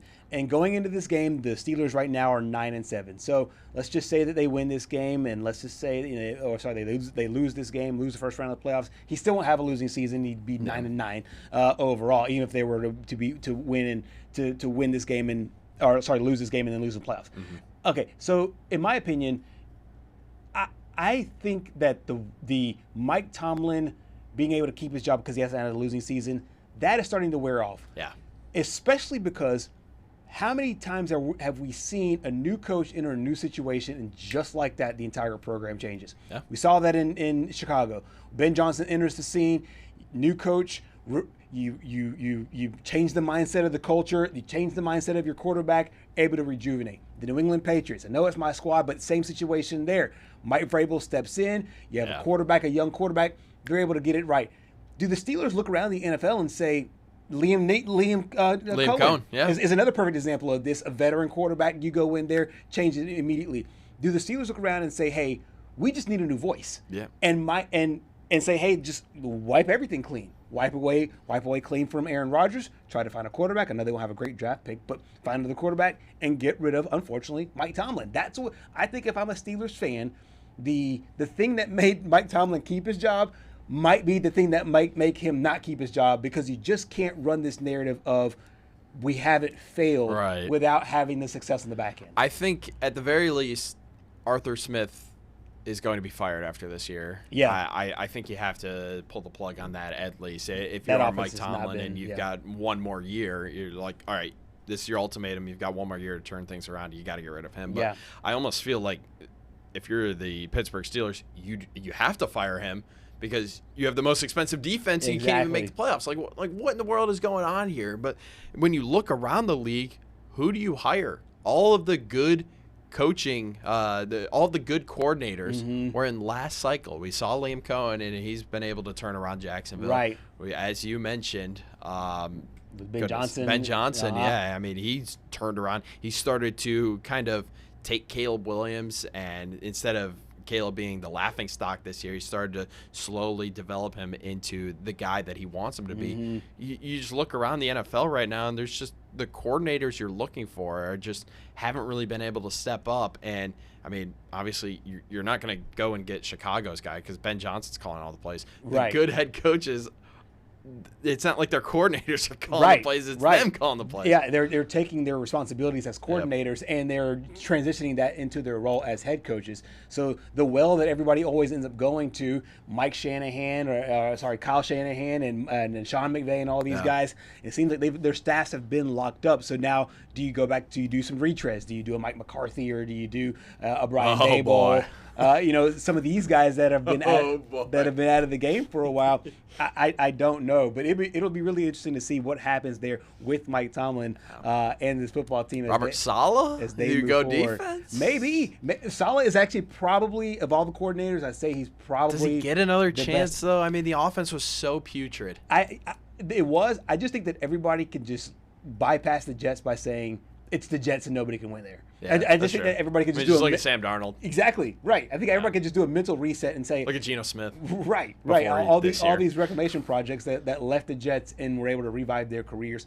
I think that now everybody who's at the Jets, you almost get a mulligan, because it's like, sorry, you couldn't win there. Yeah. Nobody could. They're in that. Joe Namath. Exactly. And they're in that environment as they look for their first Super Bowl since like 1969 or whatever. The New York Jets continuing to be one of the worst franchises in all of professional sports. But one of our favorite people in the entire world, Courtney Mims, joins us next here on Southeast Sports Plus. Stay with us.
Back here on Southeast Sports Plus, here hour number 2 rolls on. We head over to Arkansas and connect with one of our favorite people on the planet, Courtney Mims, fresh from back from sunny California. How was your Christmas, my friend? Hey, sunny Florida, okay? Hold on. No, wait, don't. Sorry, what did I say? My bad. Whoa, that's a L right there. My bad. Sunny Florida. I gotta rep the Florida pride on the show, okay? Gerhard, rep the Florida pride. No, I'm just kidding. It was great. Christmas break was great, but you know what this means now, Gerhard? What's that? That basketball is in full swing. It's in here. We've got conference play starting in 2026. Let's go. That's exactly Let's go. right. I'm so amped. I love it as well. And you have a really fun team to cover there in the Arkansas Razorbacks and a head coach that is not shy about anything. One of the big topics, before we get into SEC play, one of the big topics has been how the NCAA has handled just about everything from a roster manager standpoint to just the overall day-to-day being able to get guys as far as their eligibility is concerned. You've now had about a year plus with John Calipari. We'll play the sound in a moment, but what is your overall take on just how vocal he has been about all topics regarding not only the rules, but the recruiting and the way that this actually has played out here over the last few months? Well, it started back when it almost started when he was hired here. He started getting on a soapbox everywhere he could and basically saying, listen, to anybody who will listen, we have to fix college basketball. And I remember it started, we kind of were talking just about the transfer portal and the transfer portal rules. And he even said the reason why he got on a soapbox the other night, after that JMU win, was because his comments are once again going viral. And Calipari's comments, you guys know this, yes. They always go viral. Yeah. But he likes to get on soapboxes, and he said something over summer, which I totally agree with, and I've said that multiple times on our shows back here, is that the transfer portal has just gotten out of control. It's chaotic. And so there needs to be some rules. And he's all about the athletes getting to choose places where they want to go, right? He's all about, hey, you get to transfer one time. Mm-hmm. And then after that, you can transfer. You can absolutely go to wherever you want to go, but you're going to be penalized for it. Yeah. You're going to have to sit out. You are. Yeah, that's just the way it's going to be. You're going to have to sit out maybe for a season, maybe for a number of games, who knows, but you're going to have to be penalized for choosing to transfer more than one time. And I totally agree with that. He was going viral for that for a reason. Mm-hmm. And I'm like, everybody, I think Rick Pitino even tweeted something out today and said, look, I love what all these fellow coaches are saying, but college basketball is no longer college basketball. It's professional basketball, and we need to understand that. And so for me, the daughter of a basketball coach, a longtime college basketball coach, it's just not the same game. It's just not the same. And for me, I honestly resonate with Coach Cal and him getting on a soapbox because I've done the same thing. Yeah. We all want college basketball to stay college basketball for a reason. Yep. If you wanted to see the pros, go watch the NBA. Exactly. Seriously. There are platforms for that. G League, the NBA, and we've seen professional basketball and let college basketball be college hoops. Without further ado, let's tee up Coach Cal on this topic. Real simple. The rules bees the rules. So if you put your name in the draft, I don't care if you're from Russia and you stay in the draft, you can't play college basketball. Well, that's only for American kids. What? If your name is in that draft and you got drafted, you can't play because that's our rule. Yeah, but that's only for American kids. Okay, now, here's the next lawsuit. Well, we don't have a say over European players. You do if they're playing in college basketball. So that means you don't have a say over high school kids. So whatever a high school kid does before he comes here, don't you do one thing because there's a suit. Because what you're saying is, if he's in Europe, we don't have the same rules. What? If he puts his name in the draft, he can't go to college. He left his name in. Well, that's different because he's European. Okay, you're not doing anything with a high school player then. We don't have any jurisdiction over a high school player, do we? We don't. So when they come, you just got to say, all right, now they're here. The other thing, the eligibility, again, real simple. You got 5 years to play 4. If you stay at the same school 4 years, we'll give you a 5th year. If your coach leaves or is fired, you can transfer without penalty. You can do it once, and if the coach is fired or leaves, you can end up doing it twice. But after that, you got to sit out. You can transfer, but you got to sit out. Does anybody care what this is doing for 17 and 18-year-old American kids? Do you know what this opportunity has done for them and their families? There aren't going to be any high school kids. Who other than dumb people like me are going to recruit high school kids? I get so much satisfaction out of coaching young kids and seeing them grow and make it and their family life changes that I'm going to keep doing it. But why would anybody else, if you can get NBA players, G League players, guys that are 28 years old, guys from Europe, do we really know their transcript? He's one of one. He's absolutely one of one. This is the greatest and rant. It was the greatest rant, and it was really succinct, and he tackled it from 2 different perspectives. He tackled it, as you said, from a hey, if we're going to fight all these eligibility things about whether it's Europeans, well, then we also don't have the same jurisdiction for high school. And then he also talks about the fact to be able to transfer that one time if your coach leaves, possibly twice. And then I think he hit the nail on the head in his final statement when he's talking about 17 and 18-year-old kids, because what we've done with this system overall, we've bottlenecked all the talent. So then now college basketball is filled with a bunch of guys in their mid-20s instead of guys that are 17, 18, 19 years old. And what we've really done is really done them a disservice as well. Is that something that you really agree with? Oh, absolutely. I agree 100%. And the whole rant, by the way, if you guys want to watch it, it's 7 minutes long. Yeah. He had a 17-minute press conference, and it was 7 minutes of it was that rant. No, I'm serious. Yeah. I'm serious. I know. And guys, and the whole thing, I'm going, yes, yes, yes, yes, yes. This is great. This is awesome. Where's the lie? So much so that this rant caused Charlie Baker, the NCAA president, to put out a statement today. Wow, yeah. Saying, these are the rules. The rules be the rules. Uh-huh. These are what we're trying to do this. We are trying to implement the rules, and we need the courts to back us up on this. We need the courts to back us up. And so I 100% agree with Coach Cal, because what you're doing to the sport, if you had told me 10 years ago that, hey, guys that might be going to the G League and playing, right? Guys that might be drafted in the NBA would have an ability to play college basketball, I would have told you you're insane. Yep. Yeah. I would have told you you're insane. There's not a place for that, because what you're doing is you're saying to those 17 and 18-year-olds, you know what? Yeah, we'd rather have 26-year-olds playing college basketball. Yeah, we'd rather have a guy who has a bunch of experience playing. Like, you know what?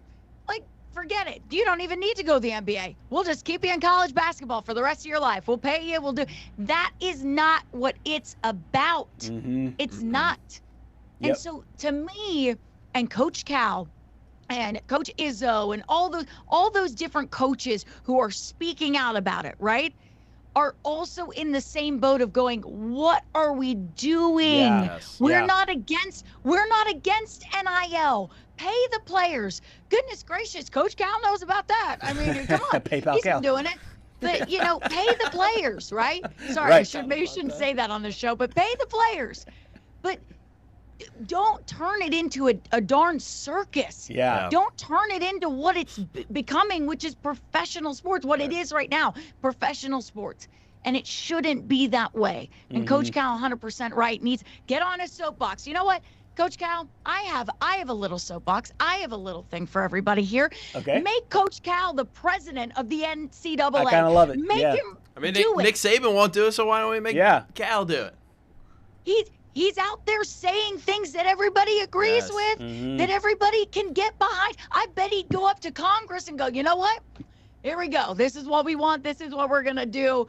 We don't care about lawsuits. We don't. Right. We're going to do it. Right. We're going to do it. And come after us. Exactly. And there's two different kinds of people. The people that complain and the people that have solutions. And I feel like he has solutions. And they're like, hey, the solutions that we do have are already written down on paper. Let's just implement what we do have and tweak what the loopholes that are in it and make sure that we're going in a positive direction. And that's the part to me that I really like about Calipari. He's not just whatting about the system overall. He's coming up with a game plan for them to move forward that really helps all parties involved, including the 26-something-year-olds that are playing in college basketball. Speaking of, he does have a good roster. He does have a really good basketball team. That will open up SEC play against the Tennessee Volunteers.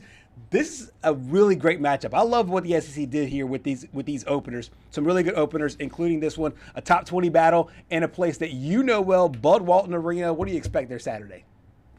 Yeah, well, first of all, can I say something nice to the SEC? Thank you, Absolutely. SEC. Yes. Because, and I'll say this, for years and years and years, I feel like, it's got to be, I got to go back and look at the actual stats, but for years and years and years, Arkansas opened up the SEC season on the road. Mm-hmm. And I was going, give them a break. Let them open up at Bud Walton Arena just once.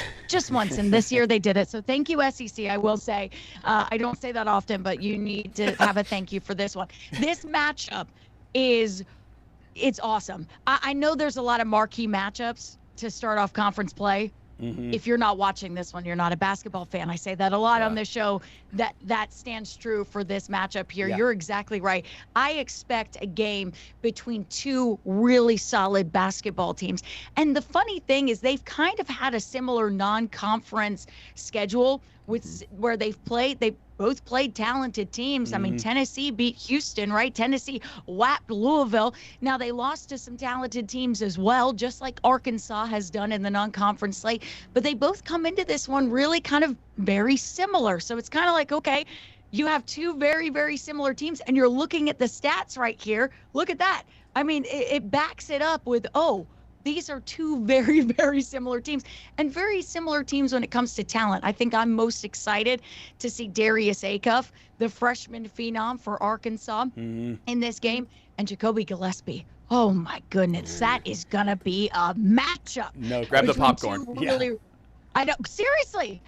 Come on. That's one that you got to take out, whatever you want, your magnifying glass, your binoculars, slow down the tape, whatever you want to do. This one will be one to watch because you just have two so talented basketball players going up against each other in this matchup. And I could go down the roster for both Tennessee and Arkansas. Mm-hmm. Wow. Yeah. I genuinely, guys, we joke about my crystal ball.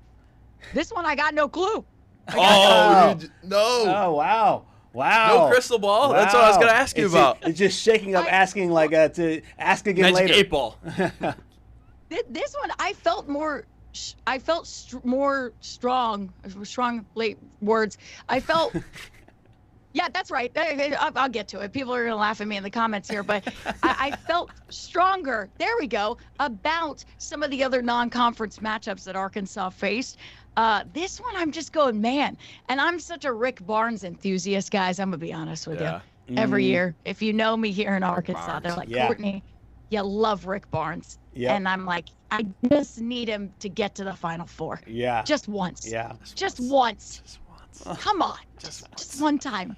So, one time. Speaking of some of the freshmen in this matchup, how do you think Coach Cal, and I'm not going to continue to ask about the defense because it seems like I talk about it every time, so no more of that, but how do you think he's going to attack Nate Ament? Because we've seen from the non-conference play that if Nate Ament doesn't play well, then it's all on Jacoby Gillespie, and when they both don't play well, and then it's like, well, maybe next game. Well, and that's the thing, right? You're going into this matchup and you're kind of looking at those guys and you're going, okay, our game plan is we've got to shut down at least one of them. Mm-hmm. If we shut down one of them, we have an opportunity. And so this is kind of really interesting to me because I was talking about matchups, right? Earlier I was saying, okay, you're going to love Jacoby Gillespie and Darius Acuff. You're going to love that matchup. But maybe Coach Cal switches it up in this game because you're going to need maybe something different to kind of throw these guys off. You're going up against a talented Tennessee team that is going to be so prepared for this one. So maybe you throw a different guy on Jacoby, right? Maybe you throw a guy like, I don't know, maybe you get Billy Richmond in there. You get, as we call him, the Tasmanian Devil here, because he comes in a game and you're like, I don't know what you're going to get, but you're going to get 120% effort every single play from him. Maybe Coach Cal loves that. It's kind of, have you guys seen the viral clip where he goes, Billy, stop it? That's how you need to know about Billy Richmond. Every time at my TV, one time I will say, Billy, stop it.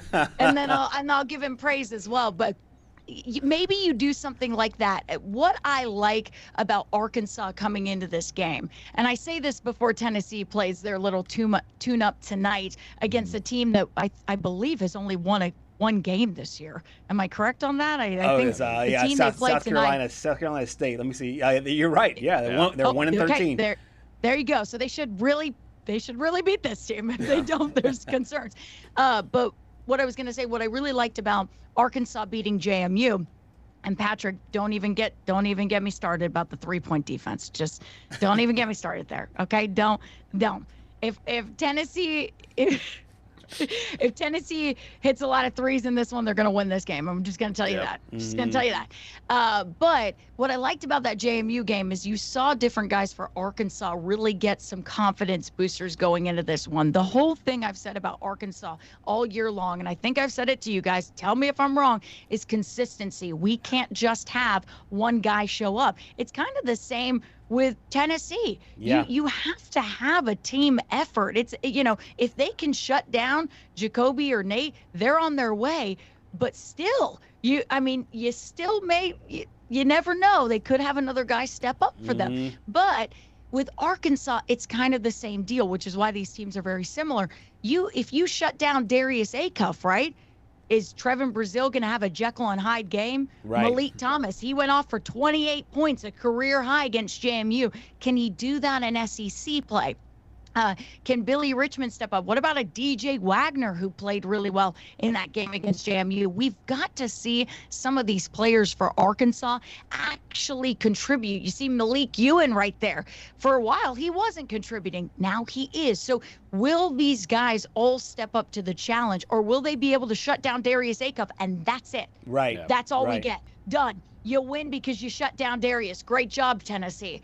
I'm curious to see what kind of play shows up on Arkansas side, because if they come out of the gates and everybody's clicking and Malik can't miss from three and you have that kind of play, they're going to kick them in the mouth early on and they're going to win. Absolutely. But I'm curious to see if that actually happens or not. Absolutely. So. And the crystal ball still stays a little cloudy. We'll get the first game out of the way. We'll get the first game out of the way. No.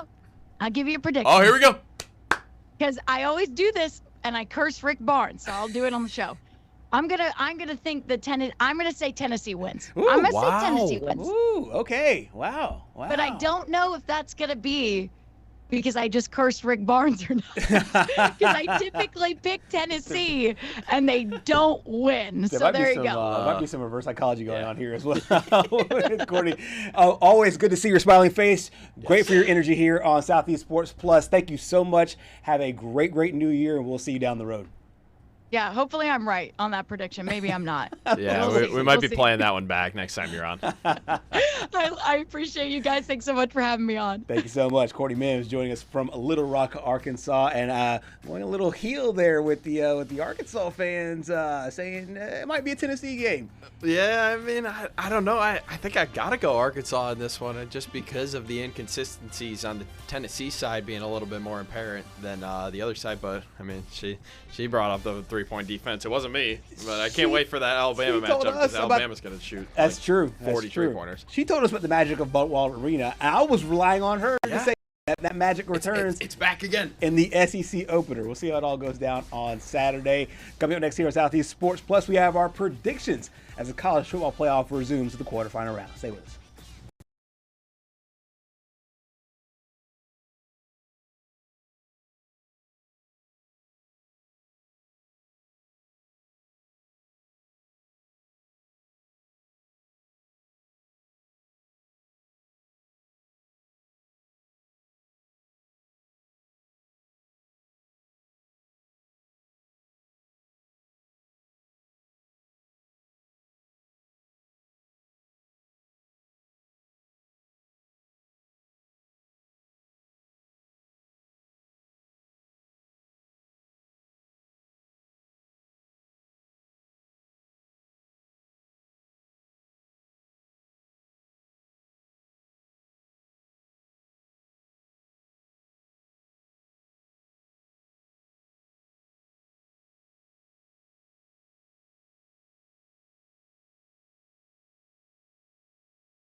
Back here on Southeast Sports Plus, a handful of great games to open up the SEC slate in men's college basketball. Starts with a great one there at Coleman Coliseum as Kentucky and Alabama go head-to-head. Yeah, at 11 a.m., a sleepy little 11 a.m. tip there at Coleman Coliseum. And then a matchup that, I mean, when you look at it, just the names, you would think the other team would be ranked. Yep.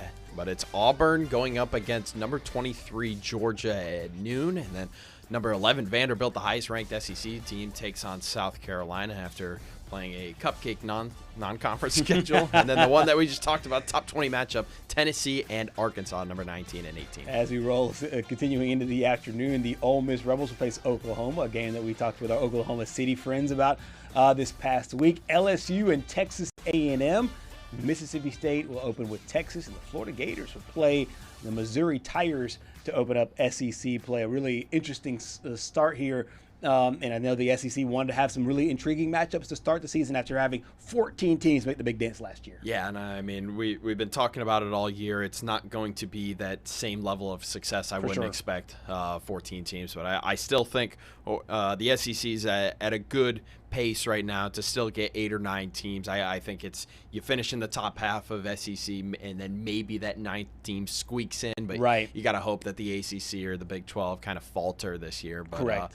That it's still kind of college football season. I know we've got a few big quarterfinal matchups set for starting tomorrow on Wednesday. So without further ado, since it's the last live show of 2025, let's get it. Let's make some picks here. First game on the slate, Miami, Ohio State Buckeyes, 9.5-point favorite. I like Miami to cover here. I think 9.5 points is absolutely insane, and we don't know what we're going to see out of Ryan Day calling plays because he's taken over for Brian Hartline, so then he can focus on being the next head coach at USF. And Carson Beck played in the SEC last year. He's played against some good defenses. I think that defensive struggle against Texas A&M was a one-off. Right, going from a home site there at Texas A&M to a neutral site, I think makes a little bit of difference for this football team. I still like Ohio State, though, to cover. I think it's a backdoor cover, though. I think they lead by anywhere between 4 and 6 points, and they put up a late touchdown in order to win that game. Oregon, 2.5-point favorites against Texas Tech. I really like Oregon. I just do. I like the way that they're playing. I know defensively they did not look very good. I know Texas Tech has a good defense. I just think Oregon rights the ship after giving up a lot of points to JMU last week. You know, I think this week I'm going to go with the underdogs. I really like Texas Tech to win this game. I was a little bit shocked that they were the underdogs. I think Oregon has a great offense, but that Texas Tech defense is honestly at an SEC level. Right. And they've got Baron Morton, who could also be an SEC quarterback. That's exactly right. Alabama, after the win over Oklahoma, will face the top seed in the country, Indiana. I got the Hoosiers covering this one. I like Bama. To me, it's too many points. If it was 4, I would say Indiana. I like Bama covering the 7. And final game, Ole Miss and Georgia. Give me Hotty Toddy. Give me the Ole Miss Rebels. I'll see them in person. Trinidad Chambliss throws for 300 yards and runs for a couple touchdowns. You have a great time at the game, but your bracket will officially be busted. I like the Georgia Bulldogs to be able to get the win. Thank you so much for joining us, Southeast Sports Plus. We'll see you in 2026.